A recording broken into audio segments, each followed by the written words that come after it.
Muy buenos días.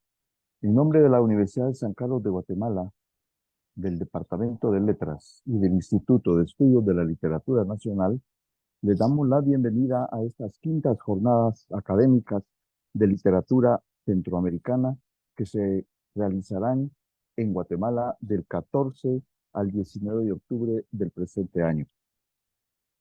Bajo el eslogan Pensar Centroamérica desde su literatura, inauguramos este ciclo de conferencias, estas jornadas académicas, con la lección inaugural que será impartida por el doctor Gerald Martin.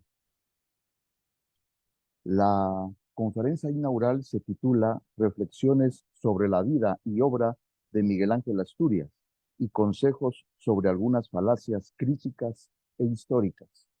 Es un privilegio para nosotros tener en estas jornadas como anfitrión y como el máximo crítico literario de Miguel Ángel Asturias al doctor Gerald Martin. Bienvenido, doctor.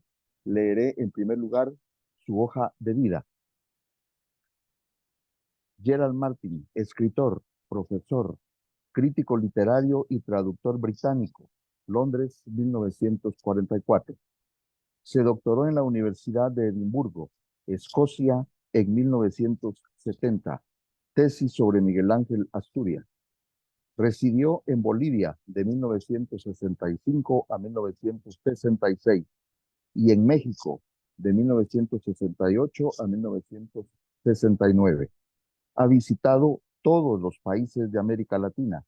Dirigió un programa de estudios latinoamericanos en la Universidad de Portsmouth, Inglaterra, entre 1971 y 1992. Fue profesor de la cátedra Andrew Mellon de Lenguas Modernas y Literatura Latinoamericana, ahora profesor emérito, en la Universidad de Pittsburgh, Estados Unidos, de 1992 a 2007. Desde 1983 fue el único miembro angloparlante del Comité Científico Internacional de la Asociación de Literatura Latinoamericana del siglo XX. En París y Madrid, también auspiciada por la Universidad de París y la UNESCO. Y desde 1992, editor de la serie Pittsburgh Editions of Latin American Literature in Translation. En 1996, el Ministerio de Cultura de Guatemala le impuso la Orden Miguel Ángel Asturias. Entre sus publicaciones destacadas cabe mencionar la edición crítica de Hombres de Maíz de Miguel Ángel Asturias, Fondo de Cultura Económica México y Klingsieck París 1981. Journeys through the Labyrinth, Latin American Fiction in the 20th Century, Londres, verso 1989. Gabriel García Márquez, Una vida, Londres, Nueva York y Barcelona en 2009. Libro que se ha traducido a más de 30 lenguas. Fue traductor y editor de Men of Maize, traducción de Hombres de Maíz, Nueva York, Penguin Classic, en septiembre de 2024. Actualmente está terminando una biografía de Mario Vargas Llosa que se publicará en inglés y español el año 2025. Bienvenido, doctor Gerald Martin. Tiene usted la palabra.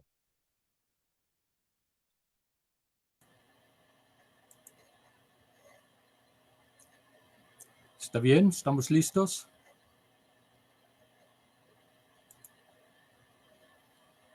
¿Puede empezar? Sí, doctor, puede empezar. ¿Y me escuchan? Sí, le escuchamos muy bien. Y le vemos gracias. también muy bien. Bienvenido. Muchas gracias y muchas gracias por esa generosa introducción. Buenos días a todos, entonces, o desde aquí, son buenas tardes, ¿no? Es un honor y un gusto estar con ustedes. Mis gracias por la invitación y, repito, por la muy generosa introducción.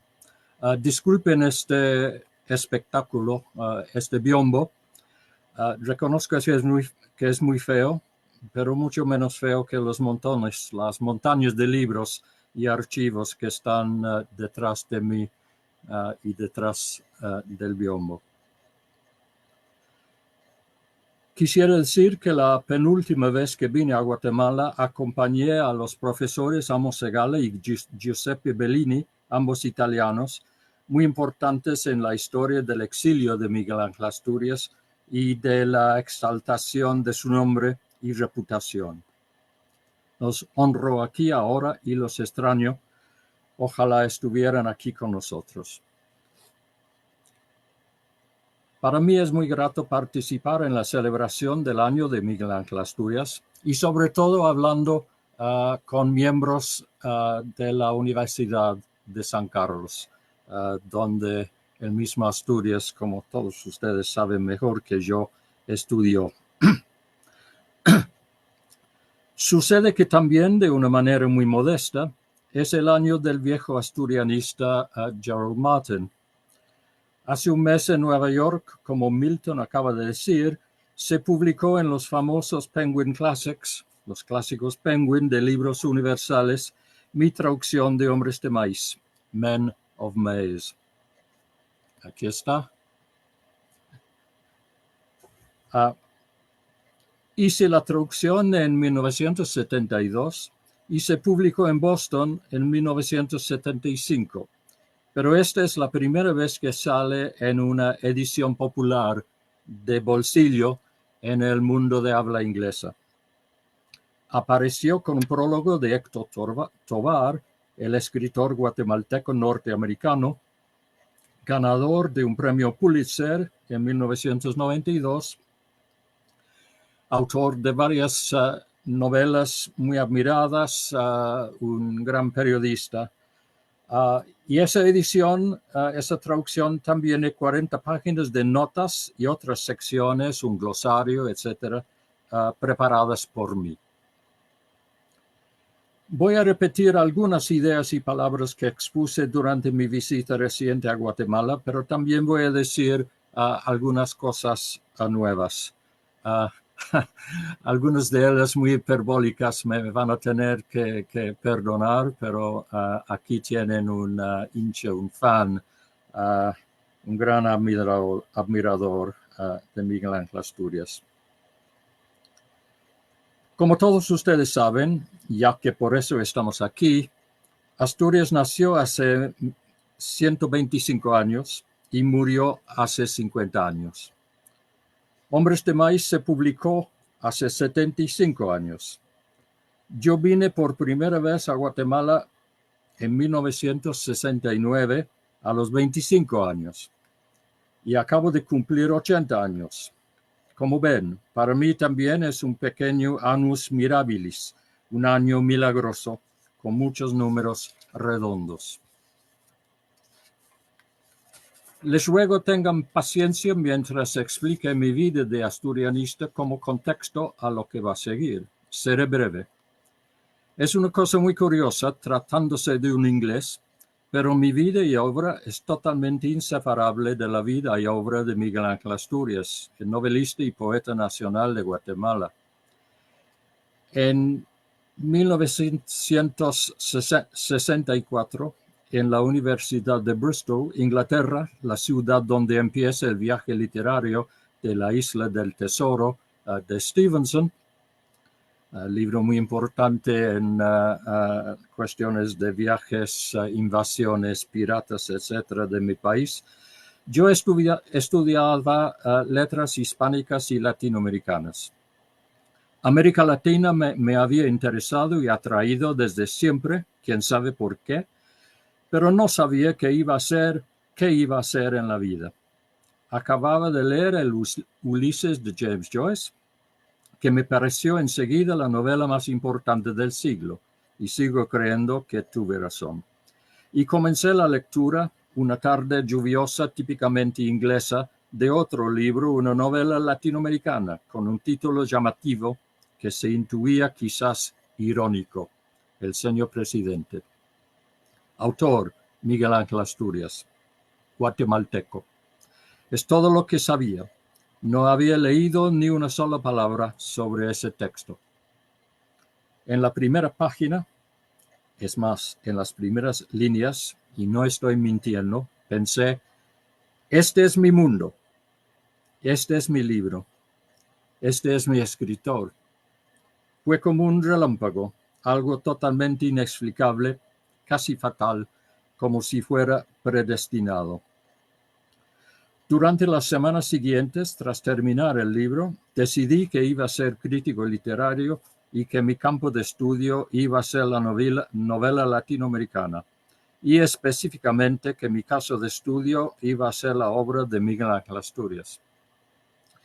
Y aquí me tienen ustedes 60 años después. Me sigue pareciendo una cosa extraordinaria, increíble, inexplicable. En esos breves momentos juveniles en Inglaterra en 1964, Asturias, Guatemala, América Latina, todo era futuro, ilusión, intuición, anticipación, sueño, entusiasmo, magia. Ahora en 2024, todo aquello es pasado. Alegrías y tristezas, satisfacciones y frustraciones, afición, lealtad y todavía y siempre magia.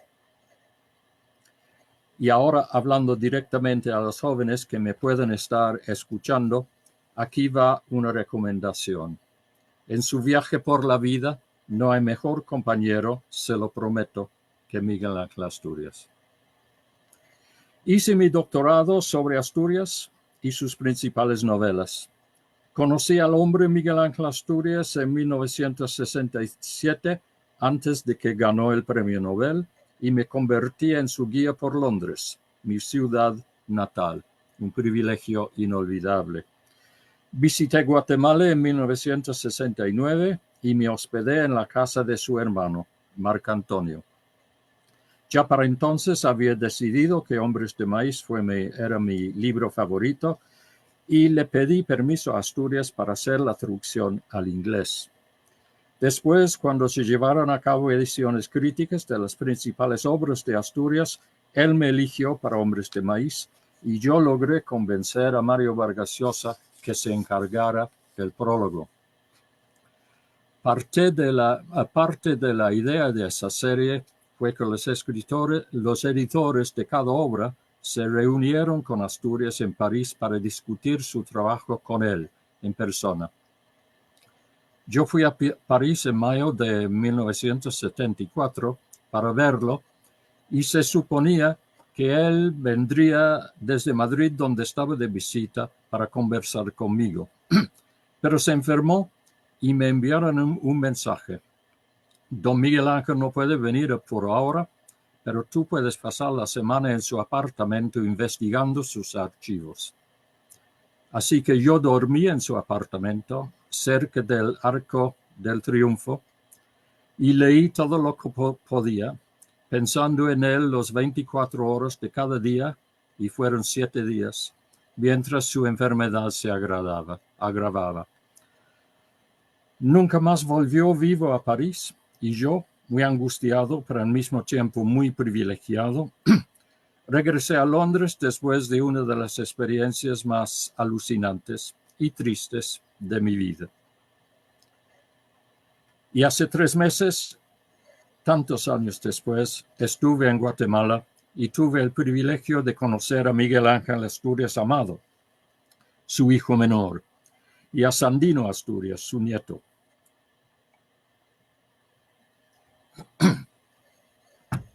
Como ustedes ven, este año de Miguel Ángel Asturias ha sido un año muy emocionante y significativo para Gerald Martin, es decir, Gerald Miguel Martin, un año lleno de aniversarios. He visitado, como dijo Milton, todos los países de América Latina y he trabajado sobre muchos autores. He escrito las biografías de los 2 ganadores del Nobel, sucesores de Asturias, Gabriel García Márquez y Mario Vargas Llosa, y he publicado estudios sobre muchos otros temas. Pero toda mi vida adulta, de 1964 a 2024 he sido asturianista. Debo ser seguramente el más viejo de todos los supervivientes. Nunca pensé que llegaría aquí. Hice una edición del Señor Presidente, preparé el prólogo de cuentos y leyendas editado por Mario Roberto Morales, contribuí a la edición crítica de Mulata de Tal, editada por Arturo Arias. Últimamente escribí un ensayo sobre el Señor Presidente para la edición conmemorativa publicada por la Real Academia Española y el prólogo para la nueva traducción al inglés, como ustedes saben, publicada en Nueva York. Y todo esto no es más que un breve resumen. Primer mensaje. No, segundo mensaje. U otro mensaje para los jóvenes. Primer mensaje. Asturias vale la pena. Al comienzo de su novela Maladrón se lee: la cordillera de los Andes verdes. Hay para envejecer sin recorrerla toda. Leí eso cuando yo era joven. A estas alturas de la vida, yo, si me perdonen el juego de palabras, puedo decir la obra literaria de Miguel Ángel Asturias. Hay para envejecer sin recorrerla toda. Y yo, mis queridos amigos, ni siquiera soy guatemalteco. Soy un pérfido metete inglés. Voy a iniciar mis palabras sobre la obra de Asturias con 2 o 3 acertijos y paradojas que mencioné cuando estaba en Guatemala, pero que me parecen muy importantes, muy importantes. Primero, hay que reconocer que en cuanto a calidad, la obra de Asturias es desigual como la de todos los escritores, aunque mucho menos desigual que la obra de la gran mayoría, yo insistiría. Pero también, y esto me parece muy importante, una verdad fundamental, la obra de Miguel Ángel Asturias es integral, es un todo. Y es la obra, en mi personal opinión, de un gran patriota guatemalteco y también una inmensa figura centroamericana y latinoamericana. Otro acertijo. Sus obras completas constituyen una obra muy completa, especialmente completa. Yo diría que la más completa de todos los novelistas latinoamericanos. No digo la mejor porque quién sabe, no somos clarividentes ni mucho menos dioses, pero sí podemos decir que es la más completa y la más visionaria. ¿Por qué lo digo? Bueno, su obra se inaugura con Las leyendas de Guatemala, un canto de amor a pesar de todo al pasado y presente de su país, y una declaración de identificación incondicional con su país y la instalación de su país en el mundo y en el universo. Eso es mucho. Después vienen, y esto realmente es el punto que estoy tratando de expresar, después vienen 4 vertientes diferentes, complementarias e insuperables en su coherencia. Primero, Asturias escribe la primera gran novela latinoamericana sobre la dictadura, uno de los principales temas, el señor presidente. Segundo, escribe diferentes obras sobre la cultura maya indígena de Guatemala, entre ellas Hombres de Maíz, una de las grandes novelas del siglo XX. Tercero, interrumpe de una manera que yo personalmente pienso heroica y sacrificada, interrumpe el desenvolvimiento de sus inclinaciones estéticas personales para escribir una serie de obras políticas, antiimperialistas, comprometidas, sartreanas podríamos decir, Weekend en Guatemala y su trilogía bananera. Cuarto, y finalmente, y también inicialmente, muchas paradojas en esta explicación. De comienzo a fin, desde Leyendas de Guatemala hasta 3 de 4 soles, escribe obras como nadie ha escrito en América Latina.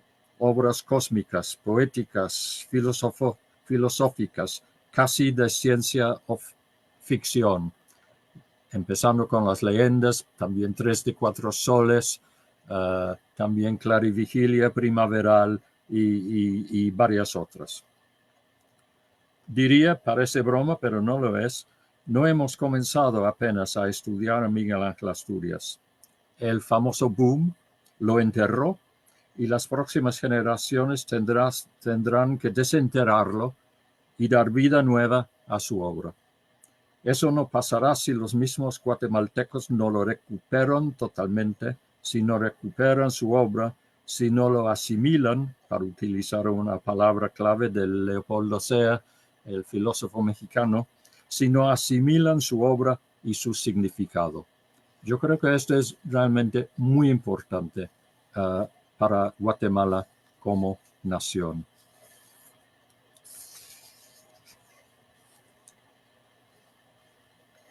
Y ahora voy a hablar un poco, porque solo tengo 45 minutos, sobre una novela en particular. Es obvio cuál es.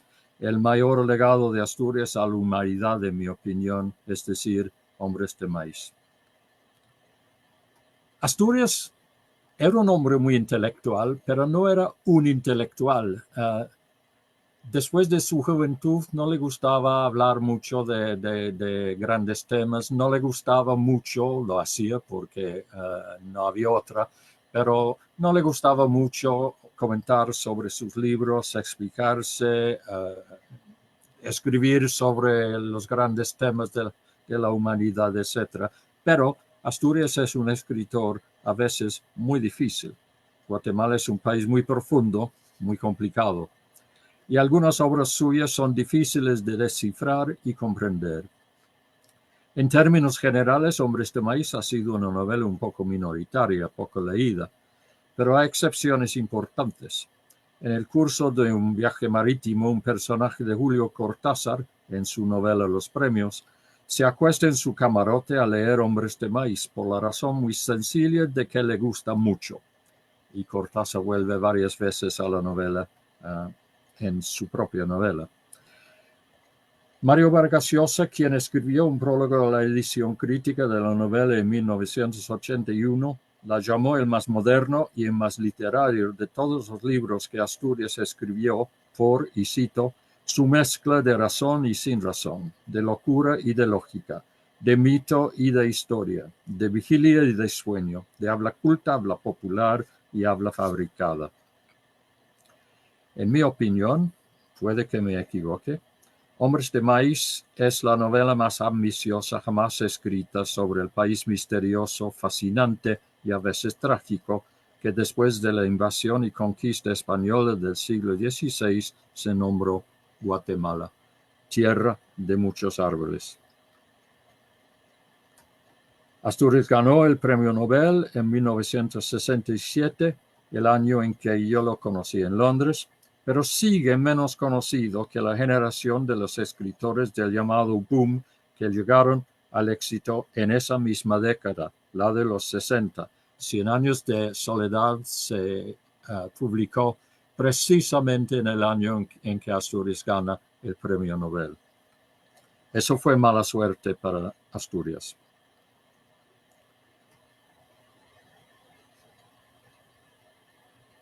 Esto no obstante, a pesar de su relativa desaparición, me parece razonable pensar que el momento de esta novela está llegando finalmente. Se podría decir que el mundo va aprendiendo a leer este libro ahora. Desgraciadamente, en cierto sentido, porque hemos ignorado o negado las lecciones que podría habernos enseñado en el momento de su publicación. Lecciones, y de eso voy a hablar más tarde, que el propio mundo nos está enseñando de la manera más dramática y brutal. A 75 años de publicada y a casi 50 de la muerte de Asturias, ha llegado la hora, repito, de Hombres de Maíz. El destino de las primeras naciones, tales como los grupos indígenas de Guatemala, las luchas entre hombres y mujeres, la relación de todos los seres humanos con el mundo natural, los animales, árboles, plantas, océanos, la tierra misma, su clima, el mismo aire que respiramos.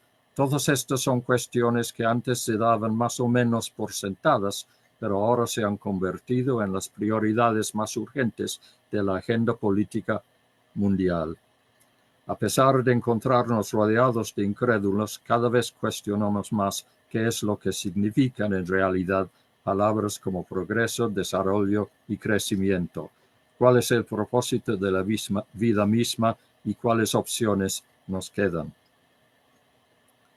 Por estas y muchas otras razones, y aquí viene una hipérbole indudable, me parece muy posible que Hombres de Maíz sea el libro más importante escrito en Centroamérica después de la llamada Biblia Maya, el Popol Vuh. Es indudablemente un libro difícil que exige paciencia del lector. Sus contextos son exóticos y diversos, aún para muchos guatemaltecos, y sus subtextos extraordinariamente profundos. Pero su argumento básico es bastante sencillo.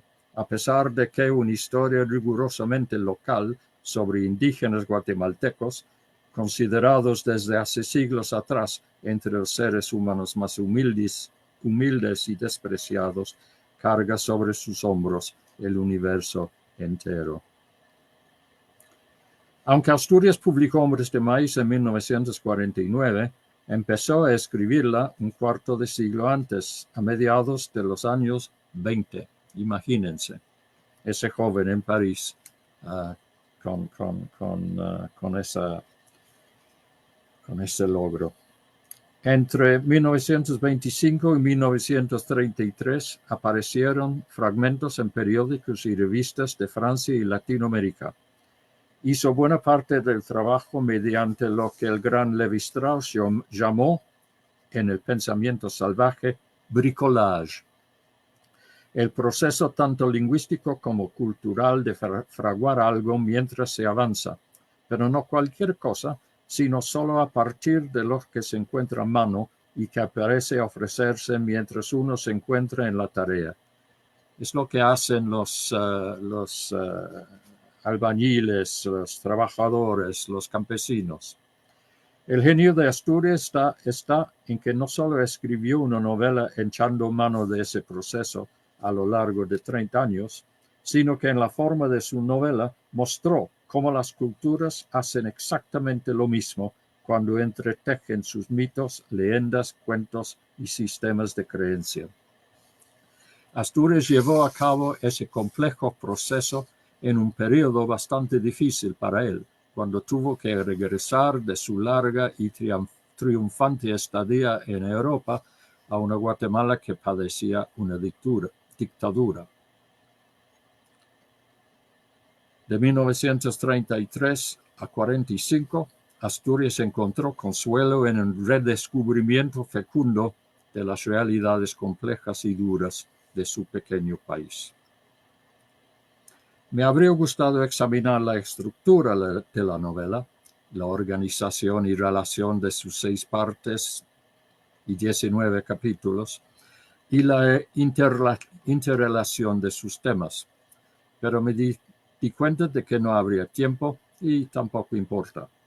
Ya lo estaré explicando de otra manera. Solo diré, y esto es sumamente importante, que el libro es una profunda meditación con varios niveles, muy compleja y en ese sentido un poco, algo muy diferente, pero un poco como el Ulises de Joyce. Entonces, es una profunda meditación sobre la historia de Guatemala, contenida dentro de una historia simbólica de la historia de América Latina desde la conquista, contenida nuevamente dentro de la historia del pasaje de la humanidad desde la llamada barbarie hasta la llamada civilización, inaugurada supuestamente por los griegos, y todo ello contenido dentro de las reflexiones del novelista sobre la condición humana basada en su propia experiencia de la vida, también inscrita en el libro, durante el medio siglo entre 1899 y 1940, que es precisamente el trayecto de la narración. Dicha complejidad y precisión, lograda gracias a un proceso de bricolage literario desde París a Guatemala, desde México a Buenos Aires, me parece deslumbrante y casi vertiginosa. Y ahora, volviendo a la temática ecológica, algo sobre la actualidad de Hombres de Maíz y sobre los temas de la destrucción, la pérdida y la negación. Todos temas con los cuales nos estamos enfrentando actualmente en este planeta. Volviendo a mi primera estancia en Guatemala, en julio de 1969 regresé a Europa con mi esposa después de hacer la primera visita a Guatemala, uno de los países más hermosos del mundo, y me sigue pareciéndolo, con países extraordinarios, qué suerte tienen ustedes, y una biodiversidad impresionante. Mientras estuve en el país, eran tiempos muy difíciles, pensé obsesivamente en El Señor Presidente, la novela arquetípica de Asturias sobre una dictadura, porque el país se encontraba casi en una situación de guerra y cada noche había toque de queda. Guerrilleros, boinas verdes, era un momento muy complicado. De día, cuando mi esposo y yo nos adentrábamos en el campo donde vivían los campesinos mayas, indios, como se llamaban en aquel entonces, también pensaba obsesivamente en Hombres de Maíz y sentía que podía ver y oír ecos de esa novela por donde fuera. El 20 de julio estábamos en un barco crucero de P&O, la famosa línea británica muy conectada con el imperio, en el canal de Panamá, viendo en una televisión del salón el primer alunizaje y sin duda pensando en que los mayas habían sido los primeros grandes visionarios de la luna entre las antiguas civilizaciones. ¿Quién hubiera pensado que ahora serían los billonarios viajando al espacio? No son papas verdes, no sé qué tipo de papas son, papas azules o quién sabe qué. 2 días después de esa experiencia increíble, al encontrarme temprano en el Océano Atlántico, me horrorizó ver un extenso basural a la cola de la popa, extendiéndose hasta el horizonte. Pregunté a uno de los tripulantes si se trataba de un accidente, y este lanzó una carcajada, negó con la cabeza y me dijo, como si yo fuera un pobre tonto, «No se preocupe, jefe, hay mucho espacio allá abajo». Nunca he olvidado, después de cuanto vi en Guatemala, mi primera experiencia, los problemas políticos, el sufrimiento de los indígenas, nunca he olvidado el impacto que me provocó ver en ese crucero de lujo la relación entre la llamada civilización occidental y el mundo natural, las consecuencias de la ideología del progreso y la ganancia. Por más de medio siglo he deseado ver una transformación en nuestras relaciones con la naturaleza en el planeta. Hombres de Maíz también ha estado a la espera. Asturias no era geólogo ni arqueólogo, ni etnólogo, ni historiador, ni economista, aunque su novela reflexiona sobre todos estos asuntos que las ciencias estudian. Detrás de los temas y tópicos de su novela, y aún de toda su obra, existen 2 ideas que son constantes. La primera es que a largo plazo, una civilización basada abrumadoramente en el individualismo y una actitud, digamos, predatoria ante el mundo natural, puede prosperar científica, tecnológica y por tanto económicamente, dominando la naturaleza a niveles inimaginables, como estamos viendo ahora, pero al final puede también terminar sin valores espirituales o colectivos y solo refugiarse en distracciones que maten el tiempo de los hombres y mujeres en la tierra. Hay tanto que hacer. A mí me encanta el fútbol, me encanta la música pop, pero también pienso que hay otras cosas que hacer y actualmente no las estamos haciendo. De esta primera idea asturiana brota una segunda idea, más concreta y más inmediata, que la tecnología misma, en un mundo sin brújula espiritual, nos podría llevar del sinsentido y la distracción a la catástrofe. Simplificando, aunque no demasiado, podemos volver a dos mitos literarios provenientes del gran escritor y pensador alemán Goethe y decir que el pacto fáustico del deseo demoníaco de poder y riquezas ha pasado a ser la historia del desdichado aprendiz de brujo, desbordado por los secretos de la naturaleza que es incapaz de controlar. Si pensamos en los peligros ahora de la inteligencia artificial, vemos muy claramente que Asturias era un visionario. Quizás la gran ironía de la civilización occidental, y no es que todo sea malo, no lo estoy diciendo, pero hemos ido demasiado lejos, eso me parece obvio. Quizás su gran ironía sea que su pecado original, su tentación fundacional, se encuentra en el comienzo mismo de lo que con cierta licencia podríamos llamar el Popol Vuh cristiano, es decir, la Biblia cristiana. Se encuentra en el Génesis mismo, cuando Dios hace el hombre, y cito, a su imagen y semejanza, dándole dominio sobre animales y plantas y ordenándole, y cito, sojuzgar la tierra.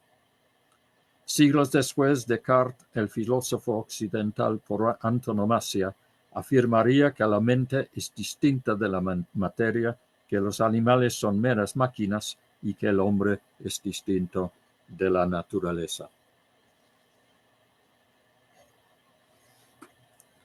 Dos tragos de agua. Ojalá fuera whisky.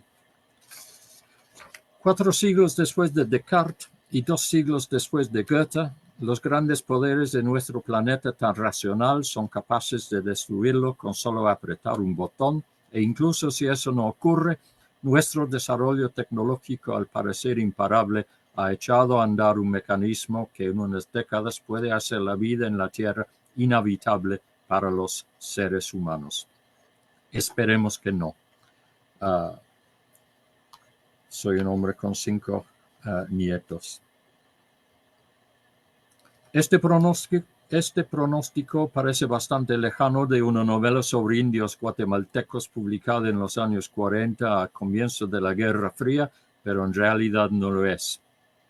Las primeras páginas de la novela son manifiestamente ecológicas y feministas, así como anticolonialistas, décadas antes de que estas causas se manifestaron en términos políticos.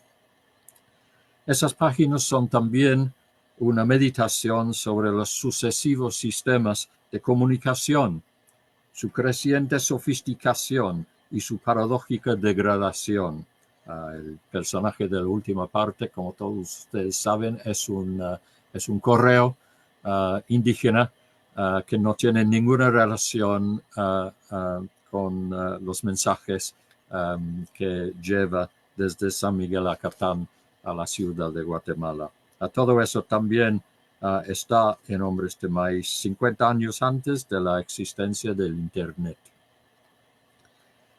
Ecología, ambientalismo, conservacionismo, 3 maneras de decir la misma cosa. Quizás la última de estas palabras, conservacionismo, nos lleve a discutir lo que significa la pérdida, concepto adyacente de lo que llamamos destrucción. En Hombres de Maíz hay tres partes sucesivas en que los personajes principales pierden su mundo, pierden su cultura, pierden su relación con la mujer, que en esta novela es su relación con la tierra y con la comunidad. A Asturias le preocupaba indudablemente la dirección que tomaba nuestra civilización, pero además le preocupaba la naturaleza de los seres humanos y su supervivencia. Somos, obviamente, personajes que pierden muchas cosas, sobre todo si no somos religiosos. Pero perdemos mucho más cuando estamos aquí viviendo en esta existencia en el planeta, si llevamos vidas de autocomplacencia individualista y si como especie arruinamos el planeta en el que estábamos destinados a vivir. Sobre decir que buena parte de ese mensaje está implícito. La novela es poética y expresiva más que declarativa. Utiliza el mundo de los indios mayas de mediados del siglo XX para llevar a cabo un viaje histórico y mitológico desde los tiempos de las tribus hasta los tiempos de los campesinos contemporáneos y los tiempos de los precarios obreros asalariados, meditando sobre el curso de las transformaciones humanas durante los últimos 15.000 años. Llevo más de 50 años buscando otra novela que como Hombres de Maíz encarne este asombroso proyecto histórico y existencial, y todavía no he encontrado ninguna que se le parezca. Hombres de Maíz es una combinación en miniatura de las dos célebres novelas imposibles de Joyce, Ulises, que hace el viaje de una nación a través de un laberinto humano, y Finnegans Wake, que es el laberinto mismo, el campo cósmico, a través del cual hacemos todos nuestros viajes lingüísticos, culturales, psicológicos y materiales. Ambos niveles, ambas dimensiones están en Hombres de Maíz. Y ahora una breve postdata sobre los daños y las pérdidas desde el Antropoceno de 2024. Muy pronto vamos a tener, bueno, eso lo digo después. Las Naciones Unidas calculan que el espacio que ocupan las primeras naciones representan solo el 5% de la población actual del planeta, pero albergan el 80% de la biodiversidad superviviente del mundo. Me imagino que Guatemala sería buen ejemplo de lo que estoy diciendo. Las cumbres sobre cambio climático, las llamadas conferencias de las partes, se celebran anualmente y con mayor urgencia y nerviosismo desde 1995. Yo creo que este año el COP la COP se va a celebrar, creo, casi estoy seguro, en Colombia, primera vez en América Latina. Al seguirlas siempre me ha llamado la atención el hecho de que Hombres de Maíz dramatice prácticamente todos los grandes temas que se abordan en esas reuniones. Por ejemplo, pérdidas y daños. Hombres de Maíz está totalmente llena de pérdidas y daños. Cuestiones de tierras, agua, agricultura, alimentación y cooperación, sabiduría indígena y ancestral, biodiversidad, los bosques como bibliotecas vivientes, las perspectivas particulares de las mujeres y los niños, las formas de la protesta ecológica, la energía solar y un posible futuro apocalíptico. Cuanto más conocemos sobre la vida en la Tierra, sobre su belleza y fragilidad, más parece abrirse y expandirse la novela de Asturias, como si fuera un organismo vivo. Visto de otra manera, se podría decir que el mundo se parece cada vez más a esta novela, y ahora el mundo está preparado para leerla, o debería estarlo. Y bien, mirando el reloj, ahora, para terminar, les doy mi último regalo sobre la manera de leer Asturias, y muy especialmente la crítica literaria sobre Asturias, con más placer y menos sobresaltos. Es una lista de las falacias en la época de las false facts famosas, especialmente en el caso de Donald Trump, con más placer y menos sobresaltos, como digo. Una lista de las falacias totales o parciales que a veces, muchas veces, desconciertan y deprimen a sus lectores. Son 1, 2, 3, 4, 5. Hay muchos, pero creo que voy a hablar sobre 5. Primero, se ha dicho algunas veces, muchas veces, que Asturias es un racista. La cuestión del racismo es obviamente grave y complicada, y hay que tratarla con la mayor seriedad posible. Me doy cuenta de que he dicho indios varias veces en esta conferencia y pido perdón. En la mayoría de los casos, la acusación en contra de Asturias se basa en la tesis que presentó en 1923 aquí en esta universidad, digo aquí, yo estoy aquí, ustedes están allá, que en aquel entonces se llamaba Universidad Nacional y se titulaba esa tesis El problema social del indio.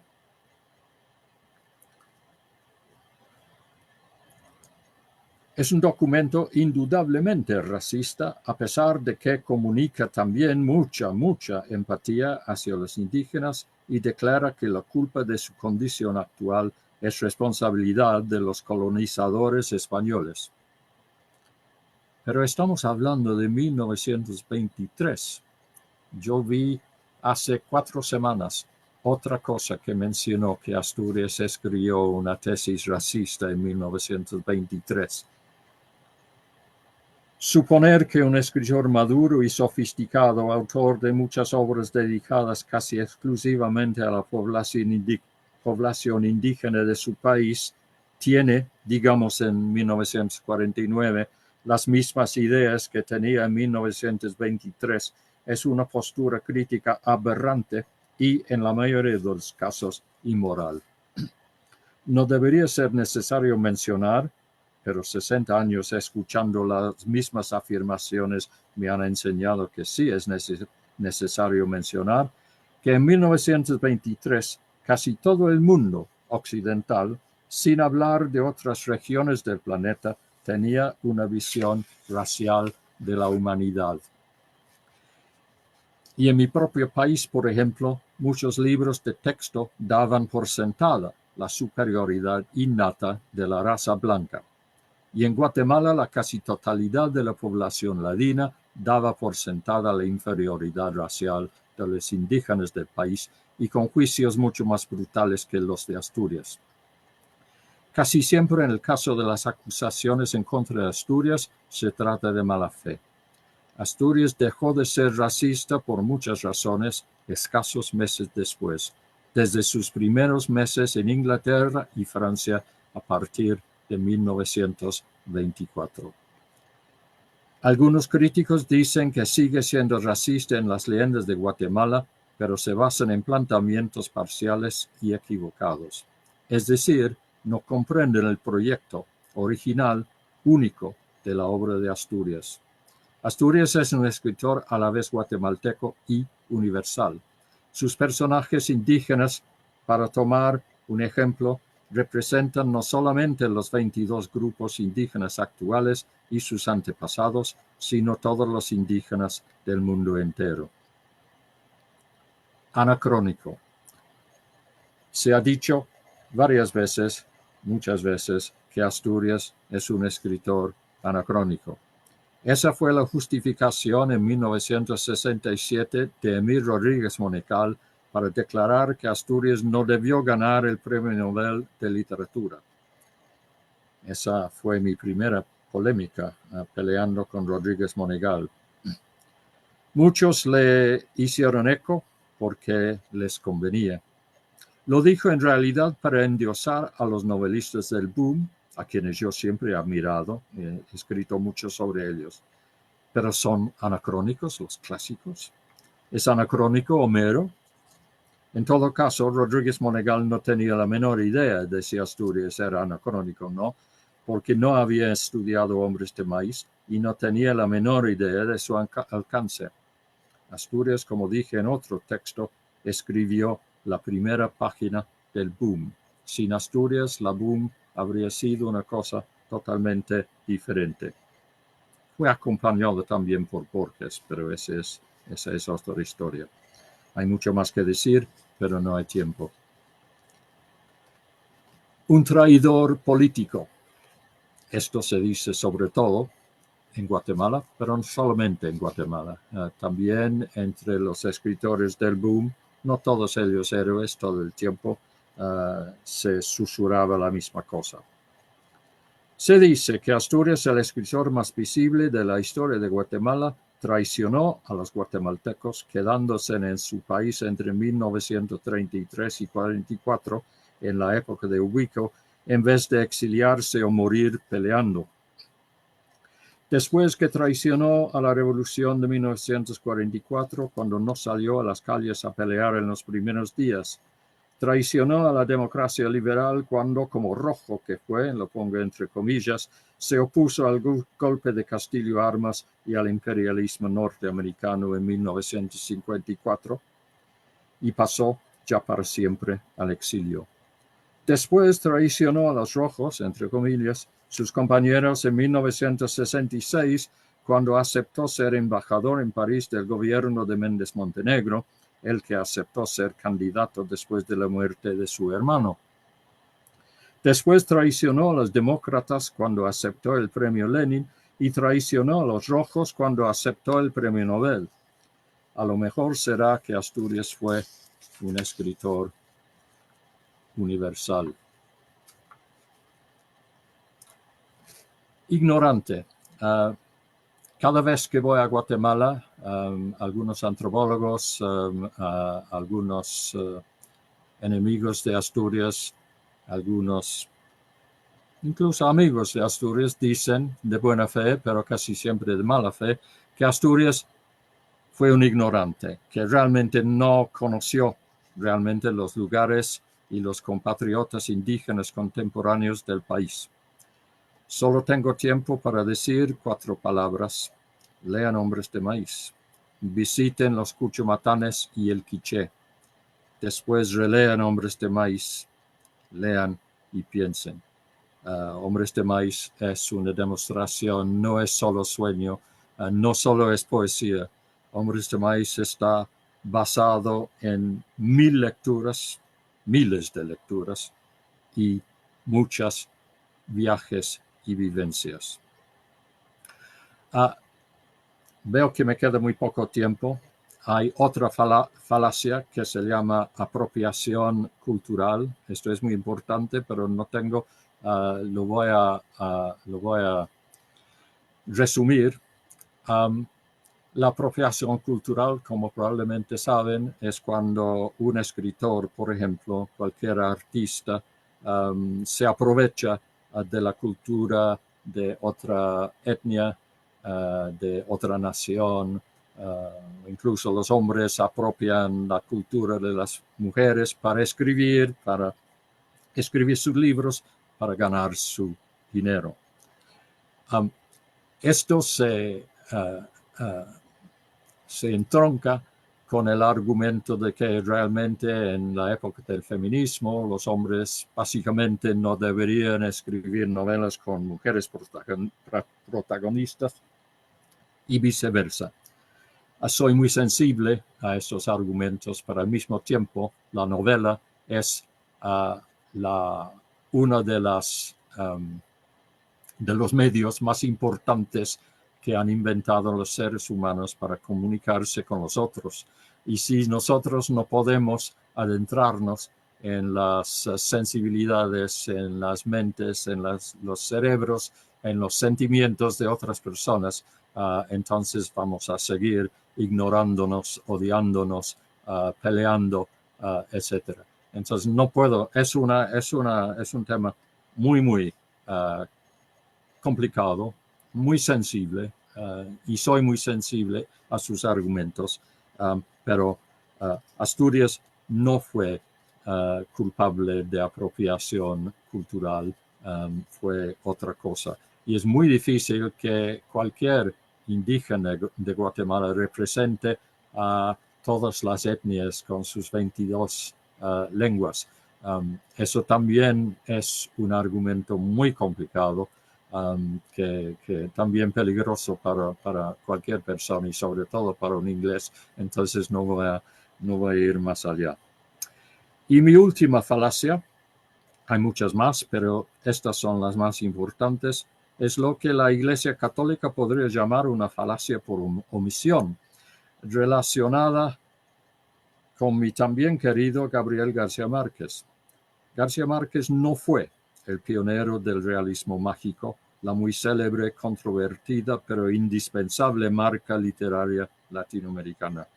El pionero fue Miguel Ángel Asturias, pero no en 1949 con su obra maestra Hombres de Maíz, sino en 1928, con la primera versión de Las Leyendas de Guatemala. Era un joven. Me viene a la mente una exclamación del gran crítico hispano-francés Jean Cassou. Asturias, qué manera tan absoluta de ser genio. Siempre recuerdo, llego al final, siempre recuerdo las palabras al final del poema que escribió el gran poeta martiniqueño M. Césaire cuando Miguel Ángel murió. Palabras inolvidables. Miguel Ángel se desvistió la piel de agua azul, vistió su piel de volcán y se instaló, montaña siempre verde, subrayo verde, y se instaló, montaña siempre verde, en el horizonte de todos los hombres. Qué epitafio, es conmovedor. Bueno, viva Miguel Ángel Asturias, viva Guatemala. Gracias. Gracias, doctor, y que viva Miguel Ángel Asturias, por supuesto. Vamos a pasar ahora a la etapa de preguntas y comentarios. Esta exposición deja muchas inquietudes, muchas expectativas, doctor. Sí, Eh, un poco caótico, y pido perdón, pero es muy difícil saber qué decir en una ocasión como esta. pero sobre todo me refiero al cúmulo de ideas que sugieren sus planteamientos, ¿no? Eh, Asturias, cuando uno lee a Miguel Ángel Asturias o cuando los lectores de Miguel Ángel Asturias eh, se desubican un poco cuando se enfrentan a ese cúmulo, a ese tsunami de imágenes y metáforas que inundan sus obras, especialmente las más simbólicas, como Hombre de Maíz, eh, abruman un poco, ¿no? El lenguaje de Sí, Asturias abruma un poco, sí, pero dentro de círculos académicos a veces pensamos que el lenguaje le queda corto a Asturias, ¿no?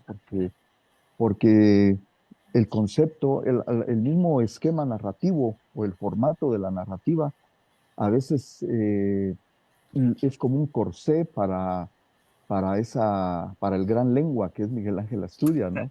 Porque de alguna manera las estructuras narrativas limitan la explosión lingüística que desde nuestro punto de vista es como un retorno como una necesidad de retorno a un lenguaje más elemental, más sustancial, que va más allá del concepto, incluso más allá de la palabra.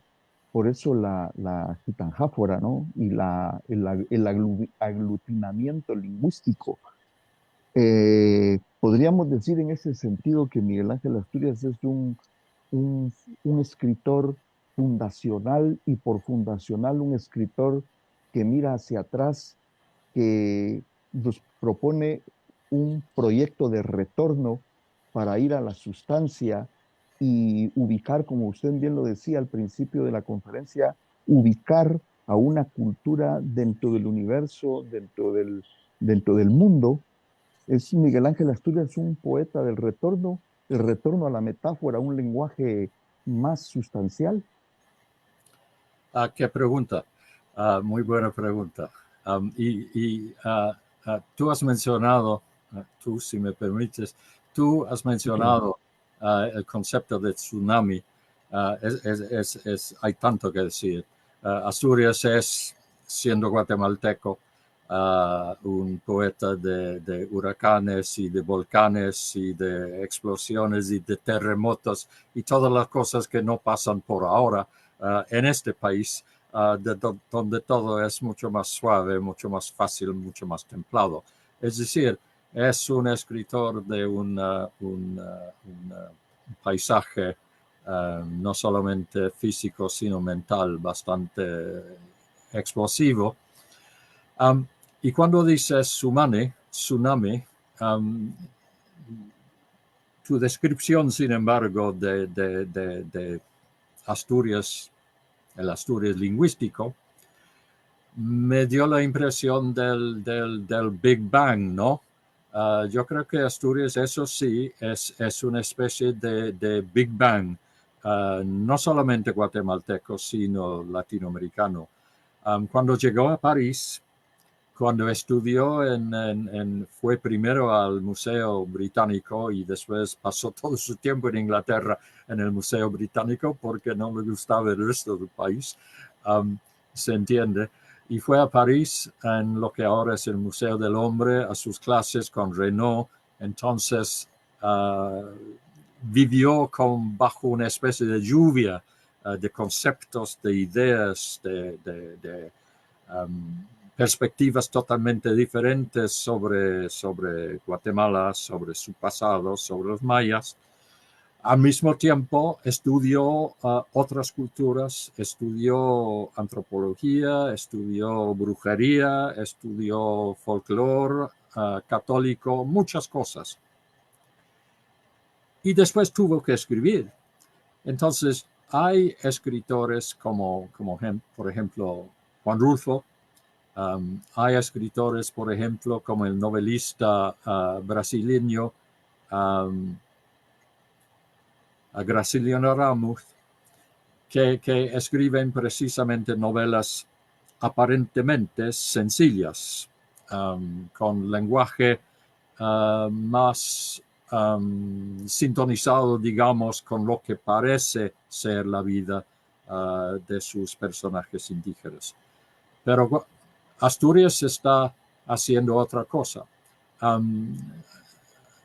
Muchos antropólogos piensan todavía que al comienzo del lenguaje, el lenguaje no era sencillo como nosotros, los civilizados superiores, a veces tienen propensidad de pensar. No eran sencillos, sino que el lenguaje empieza con la poesía y que de alguna manera las culturas, entre comillas, primitivas, que estudió, por ejemplo, Levi-Strauss, están dentro de una especie de poesía inseparable del mito, ¿no? Que viven dentro de redes complicadas de prácticas sociales, tribales, humanas y percepciones sensoriales naturales que venían de la selva, venían de la naturaleza. Y Asturias, en cierto sentido, es como una persona, me parece al comienzo, viajando. Y hay un momento en Leyendas de Guatemala, cuando está en la selva, rodeado de ruidos, de sentidos, de animales, de árboles, de hojas y de todo, y no sabe qué pensar, como una especie de símbolo de lo que significa ser un guatemalteco en los años 20 del siglo pasado, enfrentándose con las realidades a la vez americanas y en su propio país a la vez indígenas y también ladinas, es decir, europeas. Entonces,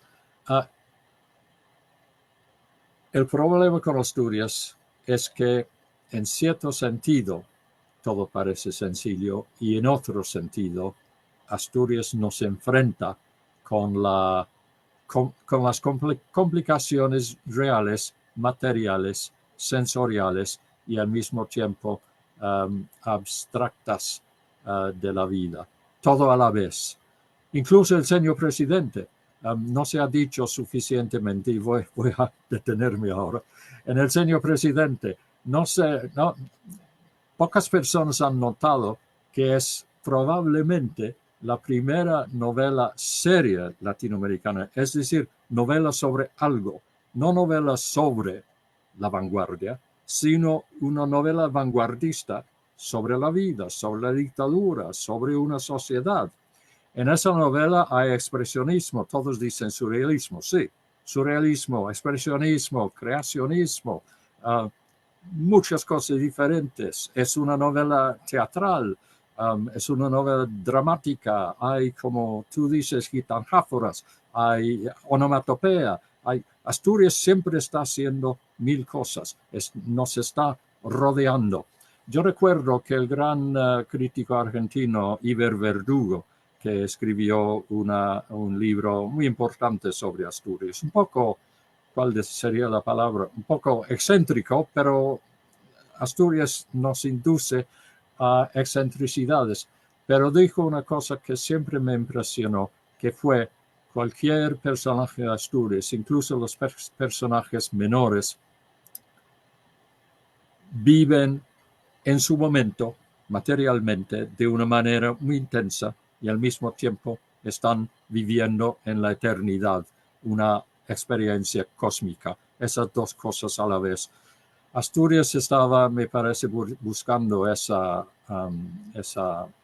coincidencia de planos y dimensiones. Y me parece que con todo lo que se puede decir, su manera de comunicar la realidad, la experiencia, el desafío para un país complicado, profundo como Guatemala en los años 20, fue algo realmente, a mí, ahora a esta edad, a esta altura, me parece más increíble que nunca lo que logra hacer. Pero es un desafío, es difícil. No es un escritor fácil. Y muchos escritores explican su obra. Asturias nunca ha explicado Hombres de Maíz, nunca lo hizo. Estaba pasando por un momento difícil y creo que el libro para él fue angustioso. Y además, yo creo que incluso puede haber sido demasiado profundo, incluso para él, que no lo podía explicar. ¿Quién sabe? Eso no lo sé. Eso le iba a preguntar en mi último encuentro con él cuando él nunca llegó. Esta respuesta, como mi presentación ha sido caótica, te pido excusas, pero no sé. No, no considero que haya sido caótica. No, gracias. Eh, es que Gracias. explicar a Miguel Ángel Asturias es un poco difícil cuando asumimos la perspectiva de su estilo, porque tiene varias etapas y además es un estilo que se nos escapa, ¿no? Que es escurridizo. No podemos decir Asturias es como tú lo decías, ¿no? Esto, o ultraísta estridentista o expresionista o surrealista. No, es todo eso y más, Sí, porque cinematográfica también, sí.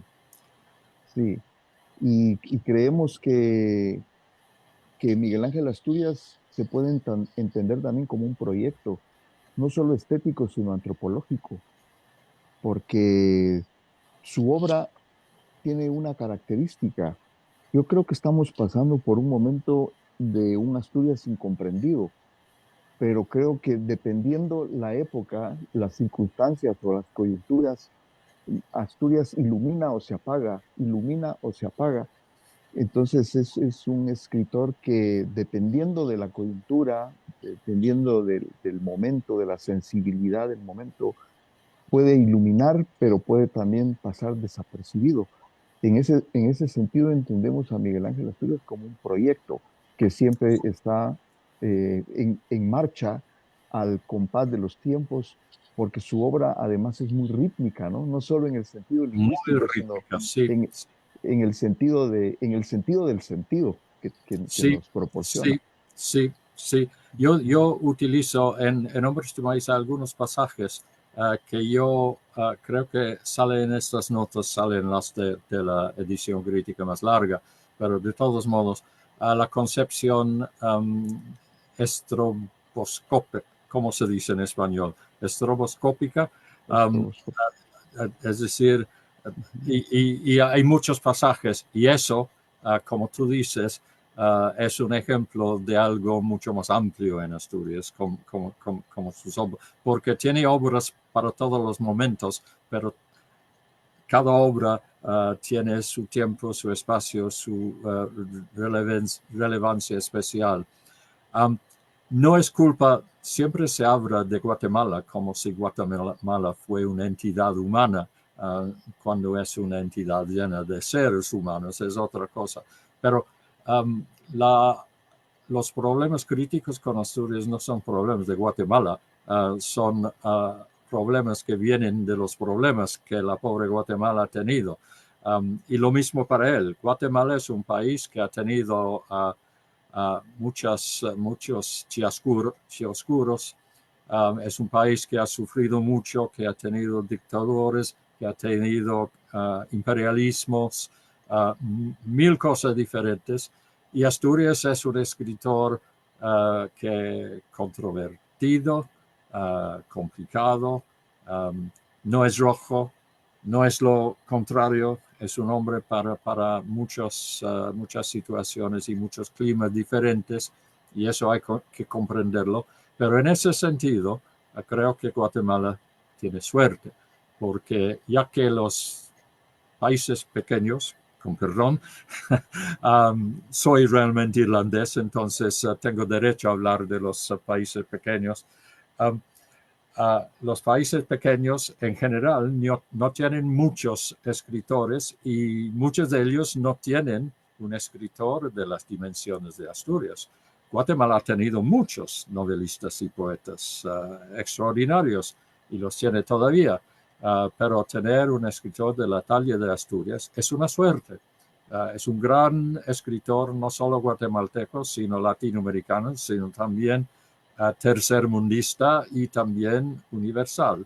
Y entonces los guatemaltecos, explorándolo y con Asturias como proyecto, exactamente como Asturias tenía Guatemala como proyecto, como se ve en Leyendas de Guatemala, Guatemala lo puede utilizar exactamente como acabas de decir, como un Asturias diferente para cada tramo, para cada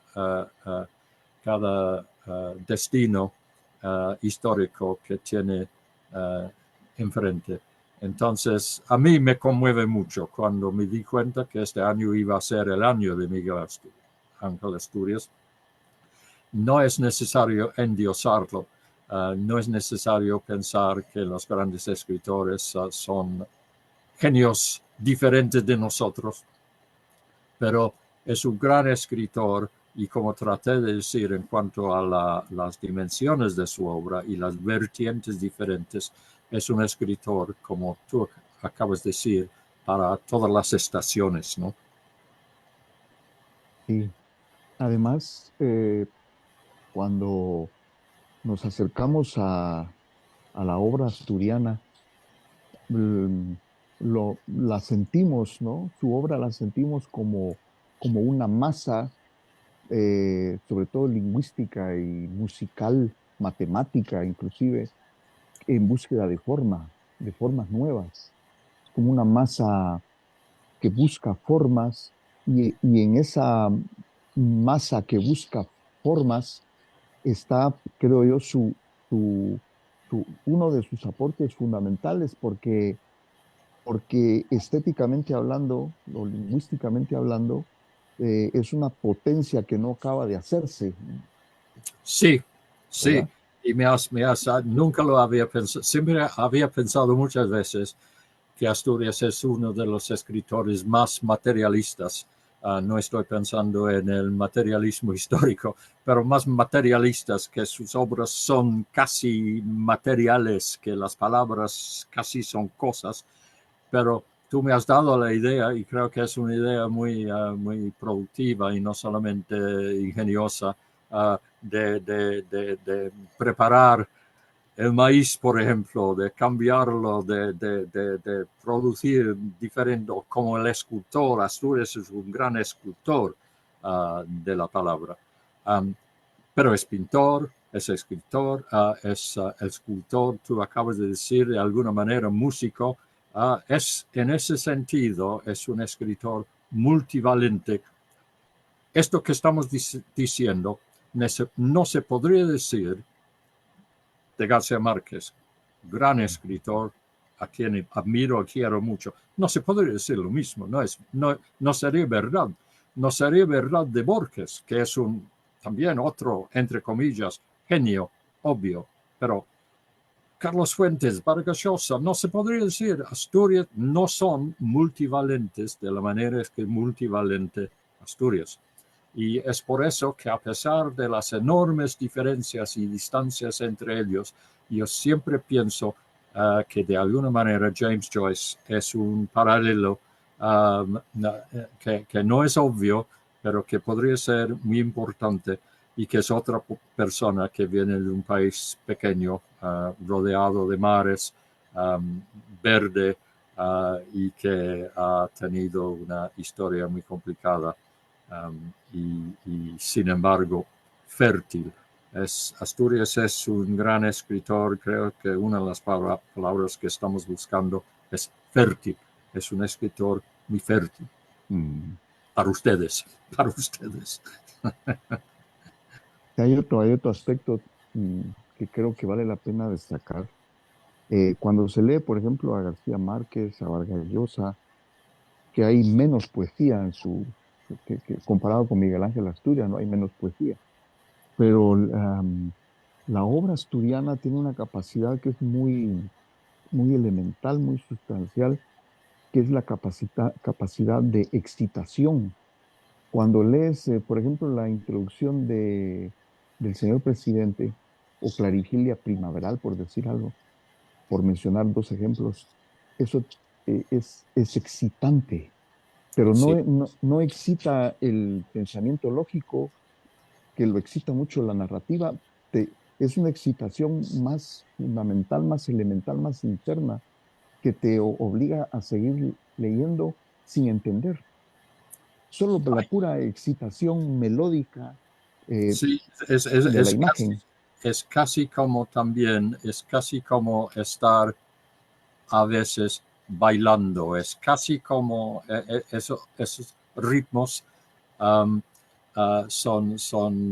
y también hay una corriente indudablemente sexual. Hay pulsiones en la obra de Asturias, por lo menos para mí, quién sabe, no quiero exhibirme demasiado, pero hay pulsiones, hay excitaciones, es una prosa muy sensual. Um, y una cosa muy curiosa y muy interesante, que me convenció muy, yo traduje Hombres Maíz cuando era muy joven, um, sin hablar de si la traducción es buena o mala, no estoy hablando de eso, yo he traducido no más 3 libros al inglés desde el español. Traduje una novela de Max Aub y complicado, muy conceptista, muy español. Y de todo lo que yo he traducido, Asturias fue el más fácil y fue el más difícil. Obviamente, traducir Hombres de Maíz es muy difícil, pero no es tan difícil porque Hombres de Maíz es una cosa tan arrolladora que de alguna manera tú, sin saber cómo, encuentras las palabras, porque Asturias te arrolla, Asturias te empuja. Asturias con su ritmo, con ese baile del que estamos hablando. No, me has revelado varias cosas en esta. Voy a tener que ir a escribir algunas de esas ideas al terminar esta conversación. No sé para qué, porque no tengo mucho tiempo todavía para escribir sobre Miguel Ángel, pero sí, me está rejuveneciendo. Por otra parte, Gerald, eh, cuando estás metido ya en la lectura de Asturias y te has metido en su ritmo, en su universo, en sus imágenes, en sus metáforas, y estás metido ya en su corriente, eh, sientes el poder también de lo lúdico en Asturias, ¿no? Es un escritor que se deja llevar también y que por Sí, momentos él está gozando también, sí, jugando de alguna sí, manera sí, con sí. su creación, ¿no? Sí, sí, muy interesante lo que me estás diciendo, todas estas ideas. Cuando dijiste lo que acabo de decir, yo estaba pensando en la idea de que él se entrega, pero tú también te tienes que entregar. Uno se entrega. Si no se entrega, entonces Asturias son vanas palabras huecas, no sé, son exhibicionismo, son cualquier, pero si tú te entregas a Asturias, entonces si tú te entregas a las primeras páginas de Hombres de Maíz, por ejemplo, tienes una experiencia literaria que yo he tenido muy pocas veces en mi vida, y la tuve temprano, y en ese sentido tuve razón.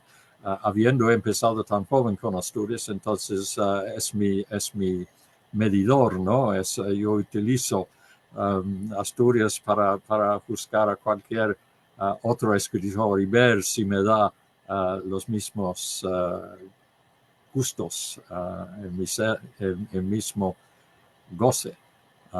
Sí, uno tiene que entregarse a Asturias. Si no se entregan, no va a sacar lo que se puede sacar. Interesante. Te voy a decir algo que tal vez no sea muy correcto, muy adecuado, pero es una experiencia mística o cuasi mística, ¿no?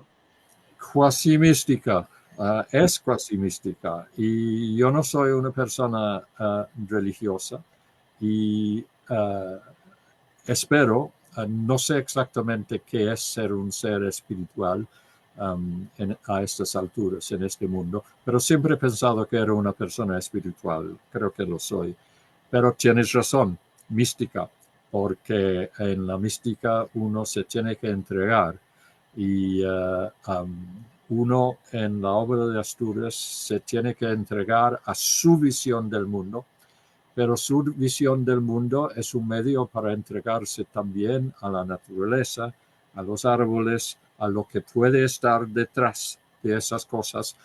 No sabemos que el Dios es lo que se podría llamar nuestro, o si es un Dios, digamos, maya o quién sabe qué, pero eso sí, Asturias de alguna manera uno está en comunión con algo de una manera que no es puramente hipotética, diría yo. Yo estoy más cerca de las raíces de muchas cosas cuando estoy leyendo Asturias que con otros libros que me gustan, pero me distancian. En mi caso, nunca me siento distanciado de la palabra de Miguel Ángel. Y tuve el gran privilegio de conocerlo cuando yo era casi un poco más que un adolescente, ¿no? Sí. Me Sí, refería a esta experiencia como mística o cuasi mística, porque te hace intuir un orden cósmico que está detrás de las cosas visibles y que en ese sentido te acerca a una realidad más grande que solo se intuye, pero que no se puede expresar con conceptos y que el lenguaje le queda corto, ¿no? Porque también hay una tensión entre el Asturias católico y el Asturias que se acerca al mundo indígena, que no es necesariamente católico, no es católico, ¿no?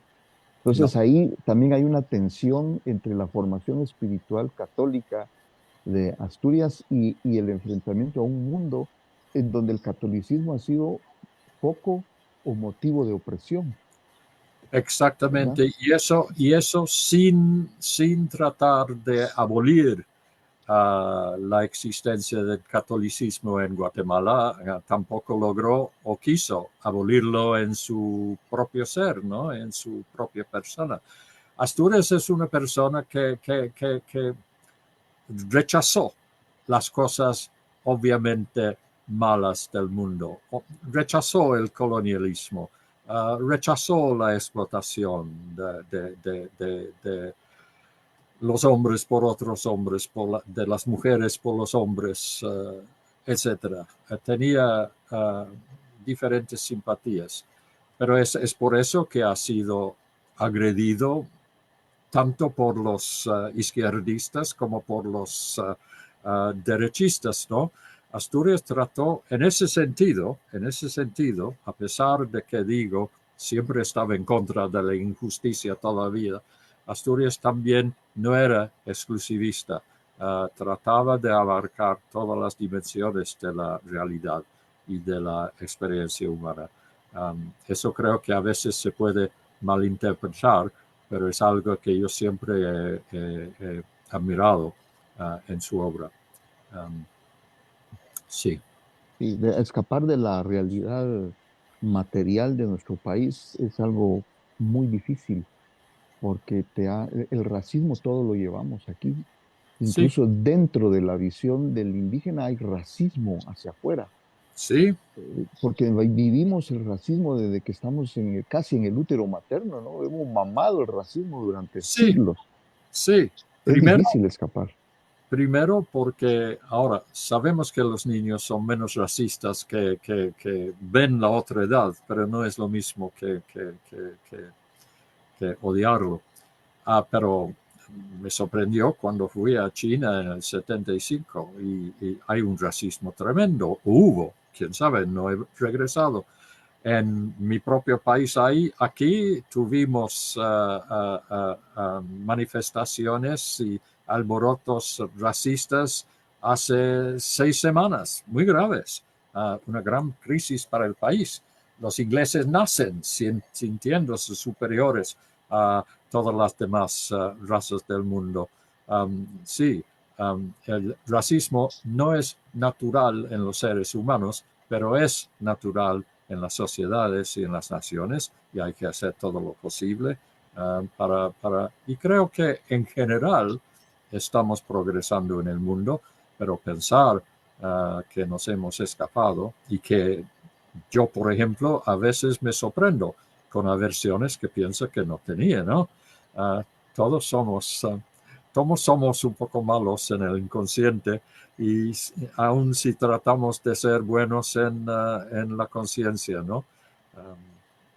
Asturias Eh, indudablemente hizo todo lo que podía. A veces en sus novelas se encuentran ciertas pistas para decir que no se ha escapado del todo, En Hombres de Maíz está antichino. Es obvio que en su juventud Asturias compartía una aversión a los chinos que debe haber sido bastante distribuido en Guatemala, etc.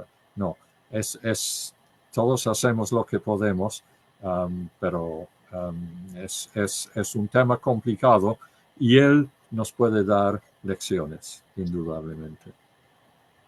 Al menos es menos racista aquel que hace evidente el racismo. Hacerlo evidente ya es ir en contra de Sí, esa actitud enfermiza, ¿no? sí, sí, sí. No, es Bien. cuestión, yo estaba hablando de apropiación cultural, es cuestión de comparar, de comprender, de tratar de comprender y de Mm, respetar al otro. Um, sí. y Asturias nos da múltiples lecciones sobre ese tema. Sí, Um, porque en su tesis hay un reconocimiento implícito del racismo que él experimenta. sí, Es implícito, ¿no? Yo hago evidente esto, sí, entonces ya es un paso, ¿no? Hacia la es un paso, liberación del prejuicio. es un paso, es un paso. Um, lo, lo, los, los que son totalmente puros y limpios pueden tirar la primera piedra, pero son pocos. Y casi todos Mm, ellos son hipócritas. sí, sí. Entonces, uno tiene que ser, en este caso, un poco humilde, porque solo con humildad podemos realmente comunicarnos con otras etnias, otras culturas, otras concepciones del mundo. Ahora, con nazis no, pero eso aparte, uno tiene que hacer lo que puede hacer siempre y en cada situación. Y Asturias creo que es un buen ejemplo para eso. Sí. Y ya para ir en la recta final, llega que ya debe de estar un poco agotado. Estoy totalmente agotado. La verdad, estoy trabajando 14 horas al día tratando de terminar mi libro sobre Vargas Llosa. Entonces, nada más cambiar la cabeza. Y anoche estaba soñando con Miguel Ángel Asturias en vez de con Vargas Llosa, pero es complicado. Entonces, sí, estoy un poco agotado, pero feliz. No te puedo decir, es un gran privilegio, es un gran honor. Si yo hubiera sabido, Milton, que a la edad de los 23 años, el día en que conocí a Miguel Ángel Asturias, que estaría aquí hablando con ustedes, con San Carlos, en 2024, después de la declaración del año de Miguel Ángel Asturias, no lo habría creído y él seguramente mucho menos. Es un honor. Los Para agradezco. nosotros también. Estamos bajo la responsabilidad cultural, educativa, literaria de hablar sobre nuestro premio Nobel. Porque como te dije en un momento anterior, estamos pasando, creo yo, una época, un momento en que Asturias no es muy visible. No, sé, Entonces, yo sé. nosotros como docentes universitarios estamos obligados moralmente hacerlo permanecer visible, aunque sea en estratos académicos, porque en el grueso de la población, lamentablemente, es un país todavía muy analfabeta el nuestro, ¿no? El acceso al libro es bastante difícil y entonces Asturias no ha tenido la difusión que debería de tener un premio Nobel nacional como Miguel Ángel Asturias.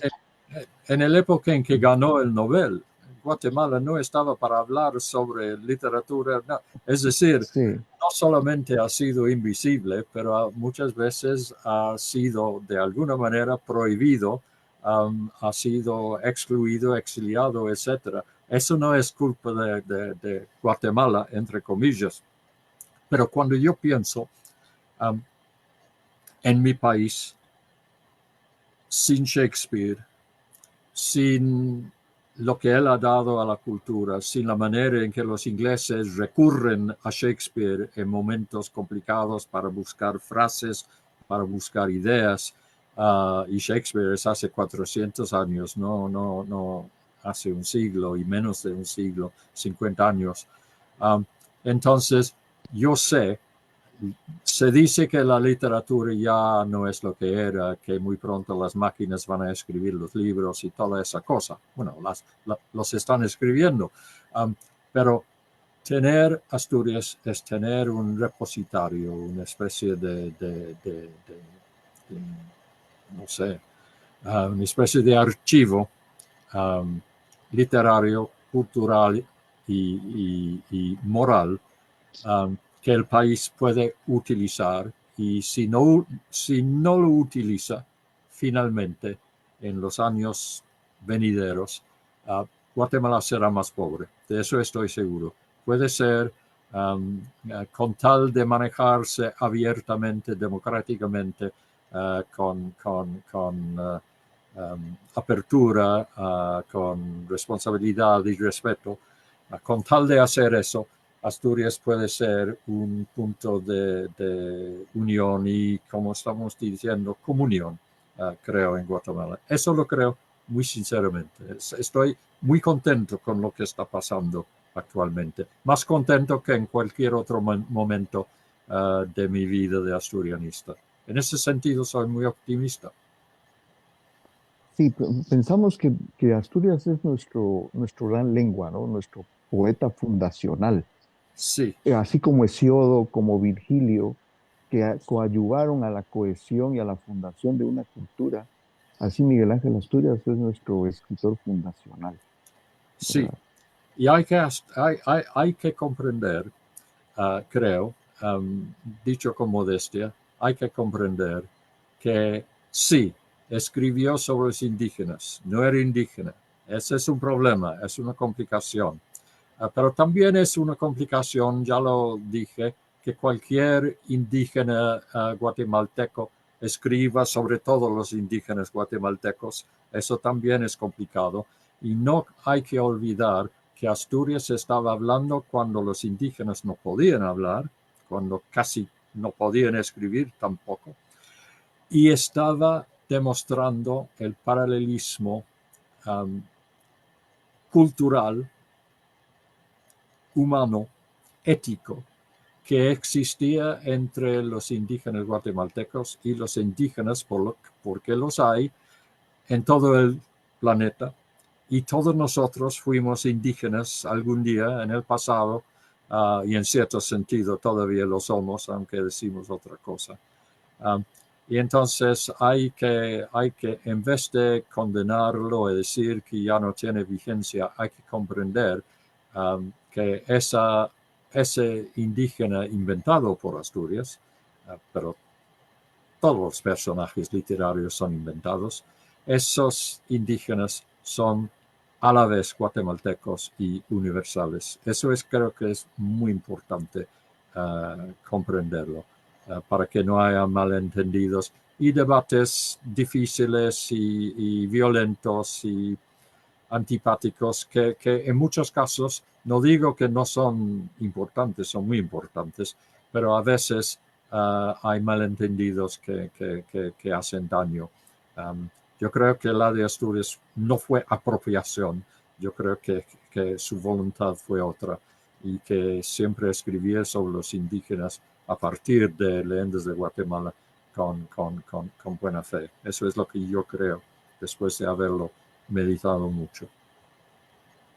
Bueno, ahora sí una última pregunta, Gerald, disculpa por el abuso. Eh, una de las consecuencias de un escritor maduro, de un pensador maduro, que no le queda más que enfrentar la realidad en su crudeza, es la salida de la ironía. ¿Cómo percibes la ironía en Miguel Ángel Asturias? ¿Hay ironía? ¿Dónde está esa ironía o no la hay?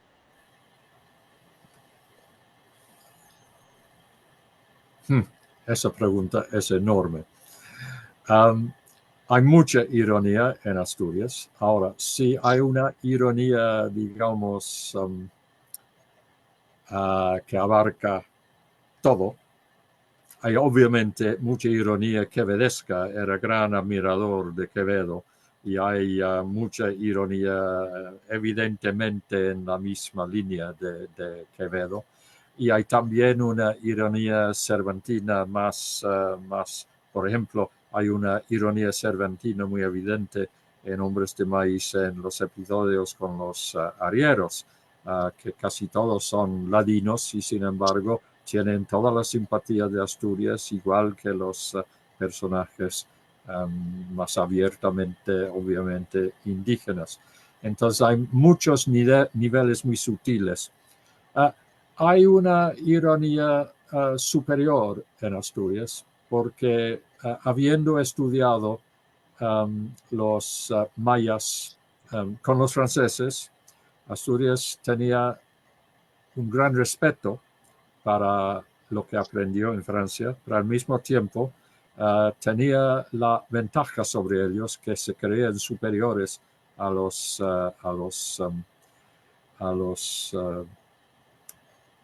personas de los países excoloniales.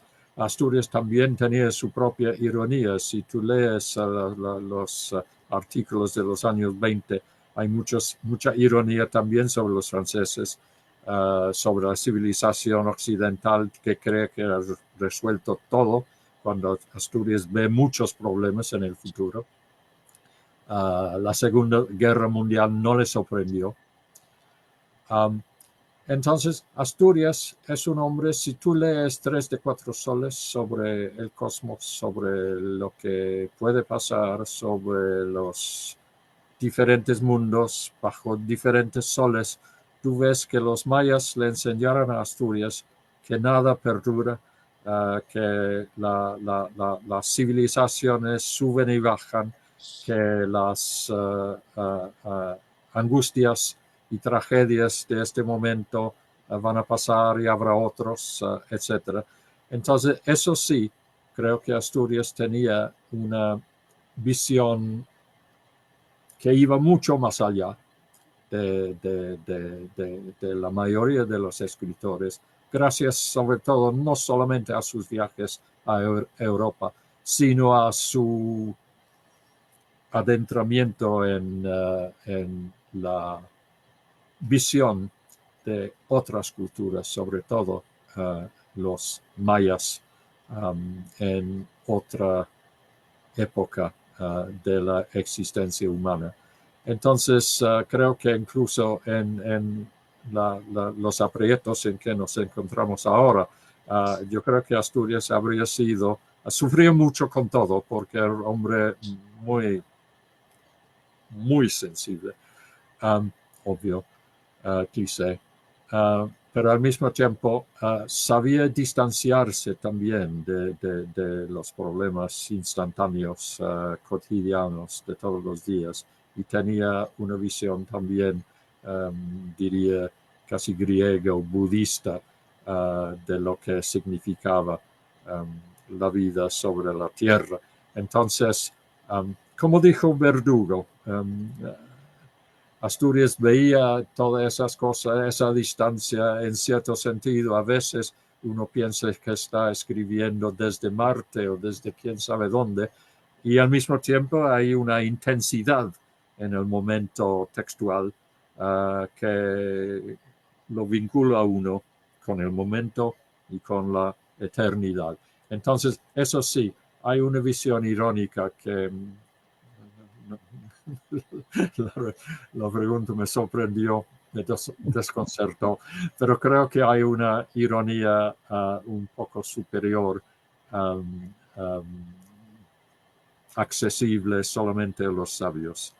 Era un hombre muy sabio que sufrió mucho para llegar a su sabiduría. Era muy sabio cuando era joven, tan sabio en Leyendas de Guatemala que casi es arrogante, pero 40 años después esa sabiduría se hizo real, ¿no? A base de experiencias, de dificultades, de pérdidas, de exilios, de derrotas y todo. Todo eso también está en su obra. Se puede vivir mucho viajando con Asturias y se puede sacar muchas lecciones de sus etapas y de sus, especialmente de sus obras finales. A Tres de Cuatro Soles, El Árbol de la Cruz, esos libros están todavía delante de nosotros. No hemos empezado realmente a descifrarlos. Esperemos que tengamos tiempo. Gracias, doctor Gerald Martin. Hemos llegado así al final de esta actividad muy, muy rica, muy esclarecedora, con mucha luz, que nos abre otras puertas, otras ventanas, otros caminos al entendimiento y valoración de la obra de nuestro premio Nobel. Te agradecemos muchísimo, muchísimo en nombre de toda la Facultad de Humanidades y de la Universidad de San Carlos. Vamos a pasar ahora a la entrega de diplomas, que lo tenemos en pantalla. Dice así el diploma, Gerald.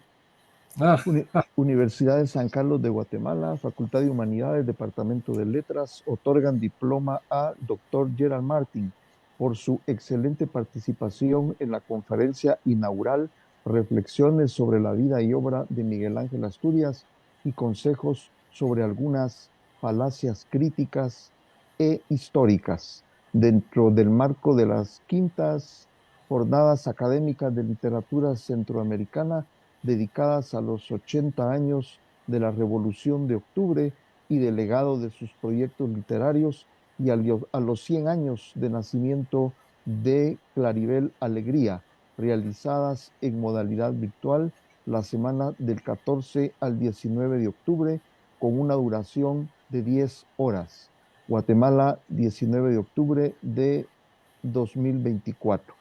Tiene las firmas del maestro Jorge García, coordinador general de las jornadas académicas, de la doctora Elsa Nuila Paredes, directora del Departamento de Letras, y del maestro Santos de Jesús Dávila, decano de la facultad. Gracias, Gerald. Y tal vez la conclusión, la máxima conclusión que podemos sacar de esta elección inaugural, Gerald, si me lo permites, es que Asturias, además de escritor, fue un hombre sabio. Fue un hombre sabio, ¿no? fue un hombre sabio. Muchísimas gracias. Pues muchas Gracias a gracias, Gerald, y ustedes. que viva Miguel Ángel Asturias. Tengo diploma de San Carlos. Fantástico. Que viva Muchas Miguel Ángel gracias. Asturias y la Revolución de Octubre. Ya, exactamente. Gracias, Milton. Ha sido, Un abrazo yo a también todos. he aprendido muchas cosas. Gracias, Gerald. Igualmente, mucho más. Gracias. Ok. Dios. Adiós.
Somos Humanidades.